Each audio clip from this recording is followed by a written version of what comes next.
Welcome, blood brothers and sanguine sisters, to Deeply Discussing Dexter. I'm your host, Dale Maxfield. I'm joined by Aaron Caldwell. Hello. Brooke Merritt.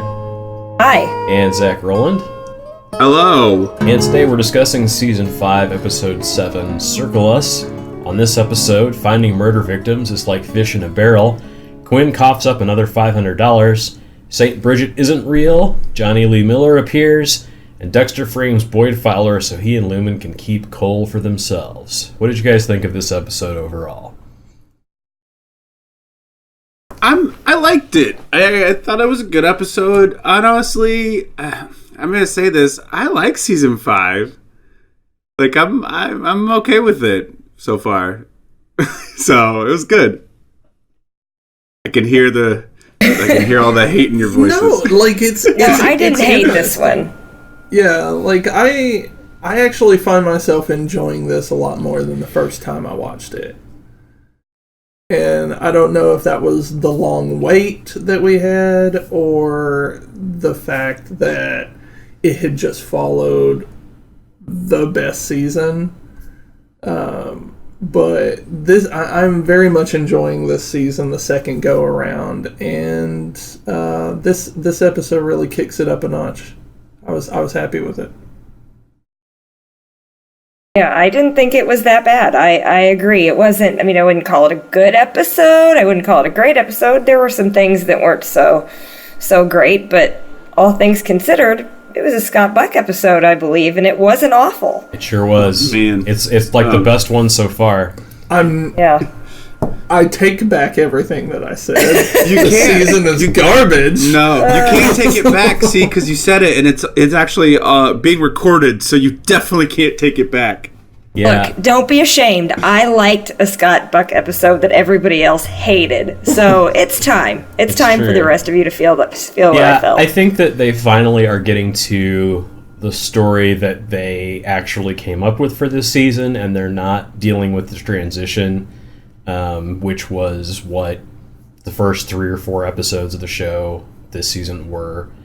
They're now fully into the Lumen and Dexter going on a revenge plot, and that's way more exciting than watching them write Aster and Cody off the show, watching them sort of fumble how Dexter deals with everything, fumble the whole idea of everyone's living in Deb's apartment, and then Deb's not living in Deb's apartment, and she's with Quinn, sort of, but she doesn't want to talk about it, and that part of it's been kind of a headache. But this thing that's been sort of a foregone conclusion, like if you didn't know at the end of episode 2 that Dexter was going to help Lumen kill all of these guys, then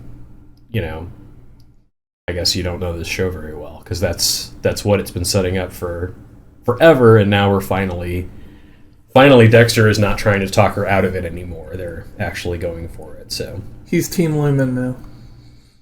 It's an interesting development of the mystery of who the guys are, and as we get into how it all came about and making the connections, it's an interesting kind of mystery component to the show. It's a little different than what they've done. Yeah. Dexter and Lumen are a much more interesting Scooby-Doo gang than Miami Metro is. Yeah, because they're actually effective at it. I think that too, the situation where they did have to do all that sort of overload up top in the first couple of episodes has maybe made the back half of this season benefit, because now it doesn't seem like it's dragging on as much. It just seems like the pacing is at least palatable, as opposed to like some of the Miguel season where you're just like, shoot me with a broken bow and arrow. Because it's just awful. So the pacing, I think, is keeping me interested enough in a story that's maybe not a strong story, but I'm like, okay, they're getting there. Yeah. Well, it opens with Dexter telling us that it's been a month now since he's rescued Lumen. She's still staying at the house that Rita died in. Lumen starts telling Dexter about Watch Guy, who would say, tick, tick, tick, that's the sound of your life running out. She also tells him about Suit Guy, who she has seen without a blindfold.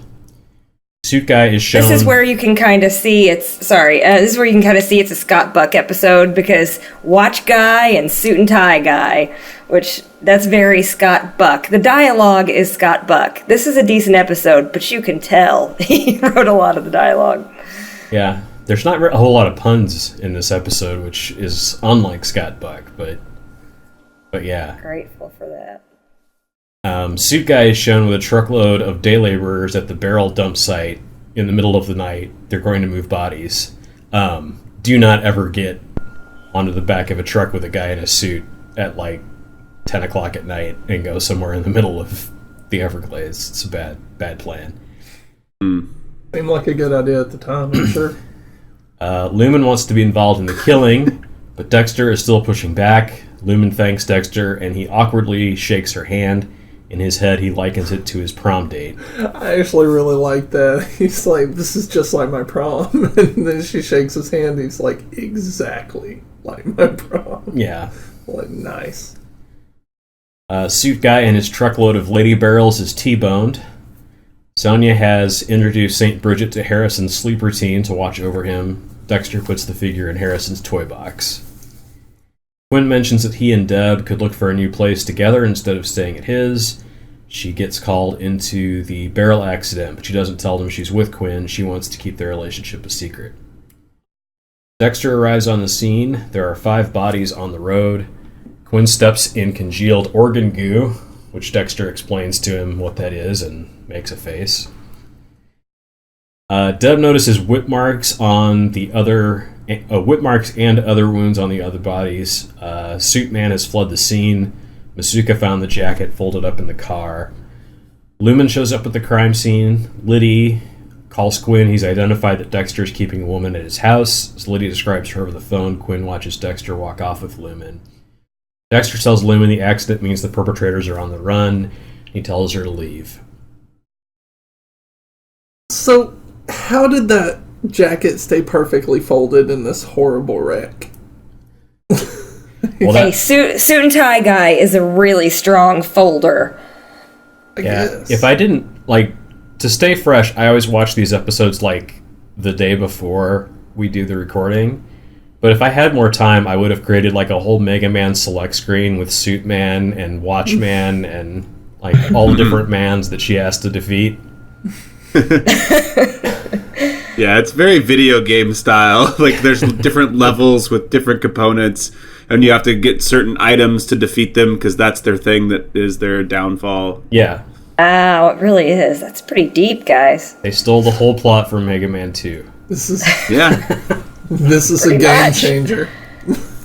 If you think of the rest of it as a video game, is it going to get better? The rest of the trajectory of Dexter? No. No. No, okay. Because I was feel really like- optimistic. I feel like everything after this becomes that Lost video game that was the worst version of Lost. So, Oh, yeah, that's pretty bad, okay. Wait, there was a Lost video game, based off of the show? yeah. What did you do? Did you just get lost? You just get lost. You just open these mystery boxes and there's nothing in them. Pretty much. It's hanging out in a landfill with all the E.T. games. It's like you're another passenger on a different plane on another side of the island at another period in time, and you just happen to find a temple, and all of a sudden, boom. Basically, next level. Actually, in the game, you just play J.J. Abrams and you just set pieces of paper on fire.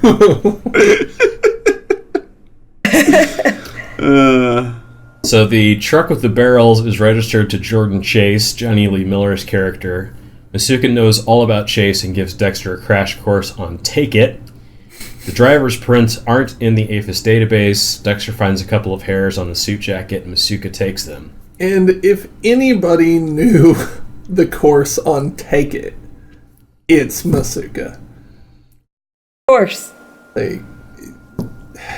I said something to Aaron before we logged on about how if someone was going to say tick, tick, tick, that's the sound of your life running away, that why not just say take it? Because that makes a lot more sense. And all right, it was funnier when I explained it to Yeah, I'm not following you. So Angel, LaGuerta, and Matthews brief Quinn and Deb It's funny. on plan Sting to arrest the Fuentes brothers at the club using Angel's snitch Yasmin. Matthews tells LaGuerta that she'd better get it right this time. You can tell by the way they're reassuring Yasmin that things are going to go wrong. You're going to die tonight, it's going to be great. And I'm just like, oh yeah, we know how this is going to end. You're safe with LaGuerta. Yeah, that's reassuring. They might as well have put her in a red dress and just sent her out there because she's gonna die. Why does your lieutenant keep calling me Meat Shield? LaGuerta asks Angel how they're doing tracking down Jordan Chase, but Chase and his head of security, aka Suit Man, step off the elevator and walk into Homicide. Chase walks over and introduces himself to Deb, the first person past the elevator. And this led me to think, it kind of does look like Deb is the receptionist for Homicide. Because as soon as you step off the elevator, she's right there. Mm-hmm. Masuka fanboys, and Dexter takes a couple of photos to show Lumen. He also compliments Chase on his watch. Chase says it was a gift from his father. Chase and Suitman explain that the truck is Suitman's to drive, but that it was stolen. Angel is skeptical because the keys were inside it. LaGuerta makes a crack about how Suitman is the head of security, and Chase joins in making fun of him. He gets a name, Cole. Chase finally. No, Suitman. We're sticking with Suitman. Cole is so never terrible. say Suitman again, though. Can we really never say that again? There's a lot of Suitman. I was also thinking that this is also similar to like Reservoir Dogs, where they're all like Mr. Pink and Mr. Blonde, and it's like they all have their own alter egos because they're all in on this like. It's not a hit job; it's an awful rape job, but still, it's like that paired over to that. You could go any direction with this. Really. The fake names in Reservoir Dogs is so they don't know enough about each other's identities to like rat each other out if they get caught. Yeah. That was the idea there. So they don't know each other's real names, but yeah, with this it's just it's because Scott Buck wrote Lumen in this episode that they're called Suitman and Watchman. Yeah, any other show, or at least any other writer, would have come up with something more interesting. Suitman. I would love the credit to just appear on the screen. Special appearance by Johnny Lee Miller as Watchman. Watchman. That's terrible. Chase promises his cooperation in return for Miami Metro keeping his name out of the press. Masuka says that all the hair and prints in the truck were a match for Cole. Can I step back a little bit to Masuka when he first is in the truck at the scene and he's just climbing around everything? Yeah, he's got gloves on. That's not going to keep your DNA from mixing in with the rest of it. Don't they typically take the truck back to the lab? Everybody gets like hazmated up. There's Masuka just climbing around. Yeah, first Miami of all, Metro. Stop talking about Masuka's DNA. And second of all, yes, you're right. They should have taken the truck back to crime scene processing. Technically, Masuka's DNA is everywhere anyway. And in forms we don't want to speak of. Okay, just saying. Yeah.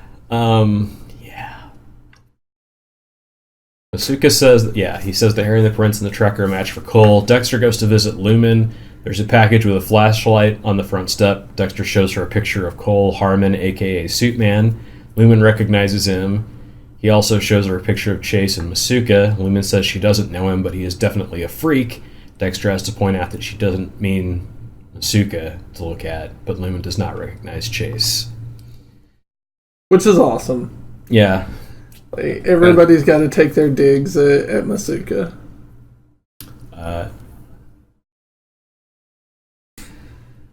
Dexter says... But is he a super freak?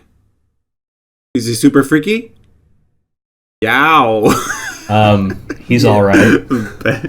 He's alright. Have you seen his baller-ass truck? Of course he's a freak. He definitely tells somebody to take it from time to time. So. Somebody's getting fucked, is one of the lines that he said. Dexter says that they'll probably get Cole to turn in his accomplices and they'll all be brought to justice. He tells Lumen that she can put it behind her. The police will take care of it. Lumen wants to be the one to take care of it. In order to get Cole themselves, Dexter has to give the police a new suspect, Boyd Fowler, the actual killer. They go to Fowler's house to clear any traces of Lumen's presence and pick stuff up to incriminate him. Which they don't show this, but Lumen's blood was like all over that house from her break-in. So they had to clear all of that up and get some stuff that they could use to incriminate him, which turns out to be his wallet. But this was a glaring omission of Harry showing up to be like, "You're not going to let the police take care of this?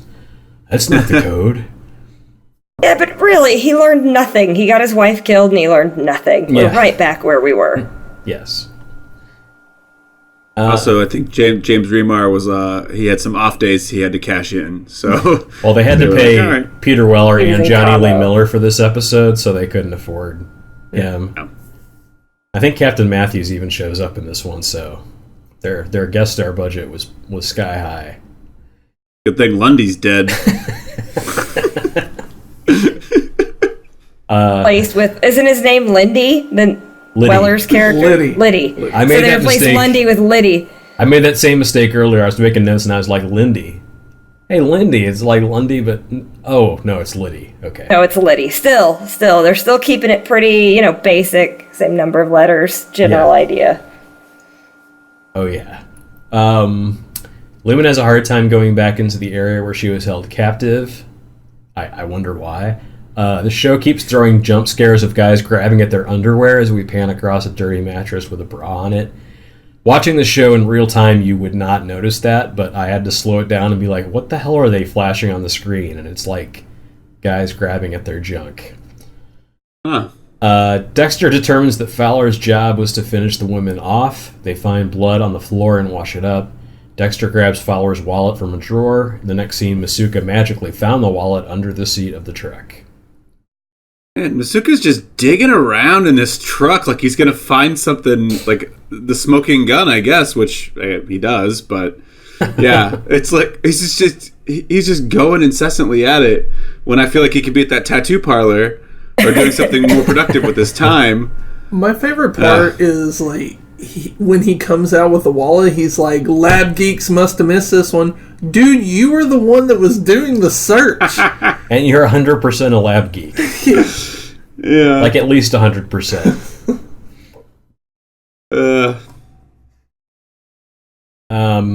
Miami Metro goes to Fowler's. Deb finds a book with 12 locks of hair in it.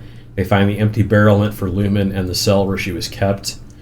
Angel brings Fowler's pictures to Chase to see if he knows him. He denies. Cole says that Fowler was one of Chase's stalkers. He said it's possible Fowler could have found out about where the keys were and kept and stole the truck. Angel warns Chase that Fowler might be after him as well. Cole and Chase leave. Chase tells Cole that steering the cops toward Fowler was smart. Cole says, "It wasn't me." it wasn't me. But a banging on the counter. It wasn't me. I'm really into songs today. That You are. It's song like it's our actually musical fits their episode. crime, so Oh, just wait. I'll come up with a song for Take It. Just give me a second. X gonna give it to you. That's good. Yeah. So yeah. They know that somebody's out there doing stuff, but they don't know that yet that it's Dexter. Which is always exciting. Sonia shows up to watch Harrison. She and Dexter have a talk about St. Bridget, where Dexter says he doesn't believe in her. Sonia says that she thought it would comfort Harrison and asks Dexter to reconsider. He immediately agrees and leaves. So the St. Bridget conflict is keeping old Sonia in plot this episode. Yeah, there's just those little things where it's just like what did I miss? Well, that's another guest star, Maria Doyle Kennedy, who's a fairly well-known actress that they are just completely wasting again. It's another Margot Martindale situation. In fact, I don't think they're wasting her as bad as they wasted Margot Martindale because she's in like more episodes and stuff. But it's the same kind of thing where it's like you cast way better than this role deserved. Yeah. It could have been done by just a day player coming in and being like a random babysitter that he barely trusts. I mean, it's just like one of those things. Yeah. Yeah. We don't need that real relationship there. It's not really servicing the plot or the story or the emotion really at all. Well, it's also like, I don't know, like a bit, it's a bit of a racist stereotype that she's playing. Like, the actress is Irish, but they're making her whole, like, deep-rooted Catholicism and Saint Bridget and her initial, like, pulling out because she didn't feel like Dexter was telling her the truth. Like, that whole thing has been, like, part of her character. And so it's kind of a stereotypical, like, Irish mother character. But I don't think she works because she doesn't have enough of a influence on Dexter himself. He's just sort of there to be used and tricked by Dexter and not someone who actually has an effect on his life. All of her scenes just feel really pointless. Yeah.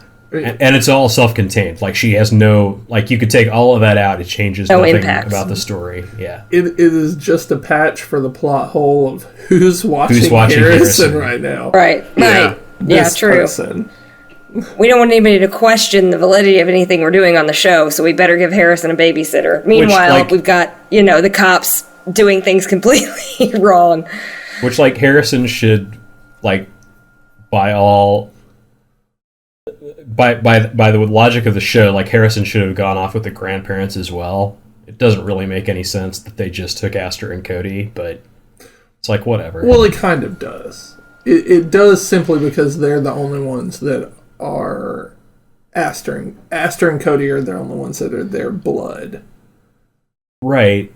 But Dexter had to, like, sign over, like, parental rights to them. I don't know. It's dumb. Yeah. Harrison's their blood too. No. Technically. He's half Rita. It's not Rita's parents. Yeah, it's Paul's parents. Yeah. Oh, it's Paul's parents. I thought, okay. Yeah, That makes sense. Rita's just got that one horrible mom that shows up like twice. Right. Oh, right. I forgot about it. So did the show. Oh. Jeez. Because she wasn't at the while. funeral or the wedding, so... Man, it's like sometimes they just stick the stuff in here that, like, later on catches up to you and you're like, I don't even care. Yeah. It made such an impact, that whole storyline. Well, and she was another, like, Rita's mom is another, like, Sonia character who, like, shows up to cause, like, some kind of conflict for a little while and then vaporizes. And that terrible line that Dexter had, he doesn't need Saint Bridget when he's got Father Dexter. I was like, good God, stop. Oh, yeah, that's a bad one. That one was bad. That one's going on the list. My dad is a priest, and that Already still on grossed my me out. list. It's terrible. Father Grandpa. Liddy shows up to ask Quinn for more money, and he needs him to find out about Lumen. Quinn is unsure. Liddy says it's the pussy that's making him unsure, and he grins at him. And Quinn acquiesces and gives Liddy another $500. And yes, I did have to screenshot Liddy saying it's the pussy, because that face was awesome. How he says it is so, like... Everything he says in this show is ridiculous. Like, over the top, like, he says hey, son of a gun, Bob, fucking mirror, man. He dresses and looks like the drunken uncle the drunken racist uncle at Thanksgiving. It's all about the pussy. Yeah. What the He fuck plays just slimy happened? very well. Exactly. He's like a college-educated Yosemite Sam. Like, that's the way a character comes across. Like, did RoboCop just say pussy? I don't know how to deal with this right now. I hate that rabbit, you dang varmint. Deb and Angel brief Yasmin on how to get the Fuertes brothers, I don't remember, Fuertes brothers into position for the arrest. When Yasmin walks in, the brothers are already there in the VIP area. LaGuardia tells her to go sit with them. They will wait until the brothers leave and take them then. She tells Quinn and Manzone to try and find the secret entrance the brothers used. Dexter goes to look at Cole's house. He won't let Lumen go inside with him, so she is relegated to lookout duty. One of the brothers calls Manzone up to VIP. She can clearly hear him over the music from a different floor. LaGuardia gives her the go-ahead, but Deb tries to call it off. She says these guys are dangerous. The brother starts rubbing Manzone's thighs and finds a gun. The other brother jumps up and shoots Yasmin in the back, like, instantly. Quinn takes aim at the brother with the gun. The brother with Manzone punches her down. Deb yells, "Holy fucking shit," and runs from the van. She ends up in another standoff with the brother, who has a gun to the hostage's head this time. We don't know why he didn't shoot Manzone. Plot armor, I guess. Deb doesn't wait this time. She shoots him in the head. Quinn finds Deb and comforts her. Yeah, I mean, shit went down. That's just crazy. So we all knew it was going to happen. I don't always like talking about things that are going to happen in future episodes, but I feel with Manzone, fuck it, because they've done such a terrible job of making this character anyway.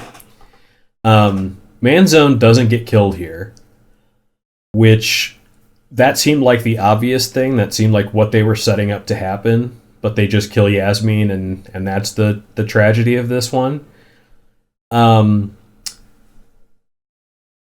Manzone makes her last appearance on the show in episode 9.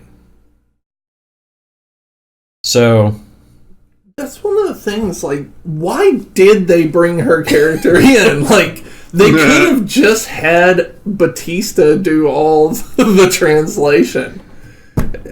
I don't know. And Deb's always been condescending to her, even though they kind of make it like seem like they're friends sometimes. It's very strange. Well, the character, again, doesn't serve much purpose, and really the performance is there's nothing in the performance that elevates it to somebody you're even interested in. It's a very flat performance on top of a flat character.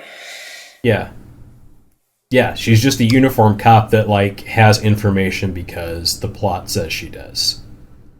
Yeah, I think story-wise, too, you're right, Dale. This would have made more sense for Manzone to be shot and killed, because then it's even more of a thing because it was an officer. Yeah, there's way more guilt there. Like, LaGuardia and Deb would both feel really bad about it and really blame one another for it. Right. And there'd be a whole stew of other things that would have to happen because of that, with like Matthews having to come down and do, it's terrible that an innocent bystander got shot, but I think that and killed, but the who cares about Yasmin? Blown it up. Nobody cares about Yasmin. Nobody cares. Right. It makes Batista. It makes Batista 0 for 2 for protecting his hooker, contacts. So he didn't get Gianna killed. Gianna. They just. He was a real hooker. That doesn't count. Yeah, okay, that's how we met her. Jeez. So at Cole's house, Dexter finds a picture of a group of high school boys, including Cole. Cole suddenly appears and starts choking Dexter from behind. Dexter gets out of the hole and beats him down as Lumen walks in. They rush off before Cole can see their faces. Dexter looks at the photo. Cole, Boyd, and Dan the dentist are all in the picture. Dexter asks, "So what do we do next?" And Lumen says, "You said we." Captain Matthews is at homicide to ream LaGuardia, always my favorite thing. Angel tries to be encouraging and says that in the heat of battle, sometimes mistakes are made. LaGuardia says, "I didn't make any mistakes. What are you talking about?" Dexter returns home. Sonia is holding Harrison. Dexter has some thoughts about acceptance and places St. Bridget back over Harrison's bed. He then says a quick prayer next to Sonia. Dexter takes Harrison to meet Lumen and says, "Sometimes partners find us." Aw, tear. So, Lumen meets Harrison for no reason. Hooray. Yeah. He's really going to screw this baby up. I mean, just all kinds of mixed messages going into this kid's head. I meet my murder friend. This was directed by John Dahl and written by Scott Buck. And and it was an episode. Like you guys said at the top, I think this was an okay episode, and it's probably one of the best that Scott Buck has written on the show so far. It is nice that we are actually getting to the story of this season, and we're not still dealing with the transition stuff. What was your best line of the episode? I went with, that's either a saint or the worst action figure ever, when Dexter sees the Saint Bridget. Nice. I liked that guy is clearly a freak, but I don't know him. Yeah. That was in close contention. That was a good one. Yeah, I went with the prom line about him things. It's just like exactly like my prom. Nice. They're a nice firm handshake. How about the worst line of the episode? Doesn't need Saint Bridget, he has Father Dexter. He has Father Dexter as mine as well. Yeah, let's do the Holy Trinity on that. Same. And how about the Chicky Hines Memorial performance of the episode? I actually put down in my notes, like, I don't know, Harrison, question mark? One of the two babies that plays Harrison. Yeah. Gosh, I don't really know, guys. I went with Peter Weller because he's having fun with the part. I mean, it's such a slimeball, cheesy character, but he's having fun, and nobody ever has fun in a part on this show. So Yeah. he gets the edge for me. I would agree with that. I also liked Deborah's performance in the stakeout, especially after she shot the guy. Like, I could see that being the reaction of somebody like that has been clearly affected by shooting someone. Yeah. Most of the other performances were upstaged by Saint Bridget herself. Sure. The figurine. Yeah. If the Fuentes brothers would have had St. Bridget or maybe Yasmin, they'd all be alive now. Yeah, I said Deb for that sick headshot. Oh my god, you should make a video and put the headshot sound over it. Boom! Headshot! Alright, well that'll do it. Thanks for talking through this episode with us, guys. Thanks everybody for listening to Season 5, Episode 7. We will see you on the next Deeply Discussing Dexter.